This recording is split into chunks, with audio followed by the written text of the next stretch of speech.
2026 தேர்தல் களத்தில் இரண்டு கட்சிகள் ஒரு ஒரு பலம் வாய்ந்த திமுக கூட்டணியும், அது அதிமுக பாரதிய ஜனதா கட்சி.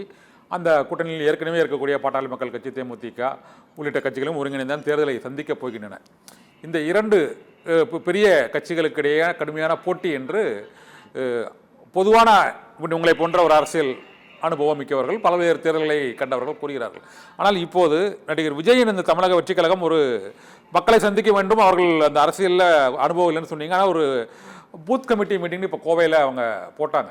அந்த கோவையில் போட்டு இதுவரை மற்ற அரசியல் கட்சிகள்லாம் புதுசாக உள்ளவங்க ஒரு செய்யாத ஒரு செயல், அனைத்து அந்த வாக்குச்சாவடிகளிலும் முகவர்களை நியமிப்பது, அதற்கான வலிமை உள்ள ஒரு கட்சியாக நாங்கள் வளர்ந்துருக்கிறோம் அப்படின்னு அந்த மீட்டிங் கூட்டில் அவர் பேசியிருக்கிறாரு. இது உண்மையிலே இந்த அனைத்து வாக்குச்சாவடிகளையும் முகவர்களை வைத்து அவர்கள் முறையாக அந்த அரசியல் களத்தை, தேர்தல் வகுப்பாளர்கள் அந்த பிரசாந்த் கிஷோர் மற்றும் இப்போது அந்த கட்சியில் இருக்கக்கூடிய ஆதவ அர்ஜுனா உள்ளிட்டோரும் ஒரு குறிப்பிட்ட அந்த கணக்குகளை போட்டிருக்கும் போது அவர்கள் நாங்கள் குறிப்பிடத்தக்க வாக்குகளை பெறுவோம் என்று நம்பிக்கையோடு கூறுகிறார்கள்.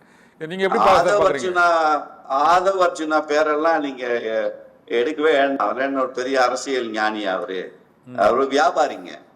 வியாபாரிக்கும் அரசியல் ஞானிக்கும் நீங்க பிரசாந்த் கிஷோர் அரசியல் வேட்பாளர் வருகிற பொழுது அது இந்தியாவில் இருக்கிற பிற மாநிலங்களுக்கு பிரசாந்த் கிஷோர் போன்றவருடைய செயல்பாடுகள் தேவைப்படுமே தவிர தமிழக அரசியல் களம் ஏற்கனவே சொன்ன மாதிரி இது ஒரு பண்பட்ட அரசியல் களம்.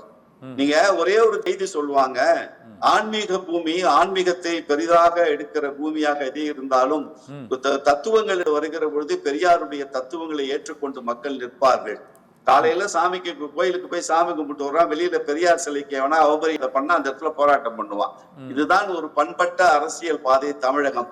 தமிழகத்துல ஒரு தேர்ட் பார்ட்டி, ஒரு இன்ஸ்பெக்ஷன் ஏஜென்சிஸ் மாதிரி ஒரு ஏஜென்சி ஒரு அரசியல் களத்தை மாற்றி அமைக்க முடியும் என்பதெல்லாம் வட மாநிலங்களுக்கு ஏற்றதாக இருக்கலாமே தவிர தமிழ்நாட்டிற்கு அது ஏற்றதில்லை. தமிழ்நாட்டில் இருக்கிற அரசியல் இயக்கங்கள் திமுகவை போன்று திமுகவில் கூட்டணியில் இருக்கீங்கள், ஏன் அதிமுக கூட நீங்க எடுத்துங்க, இவர்களெல்லாம் அரசியல் பாதையிலே பண்பட அரசியல் செய்தவர்கள்.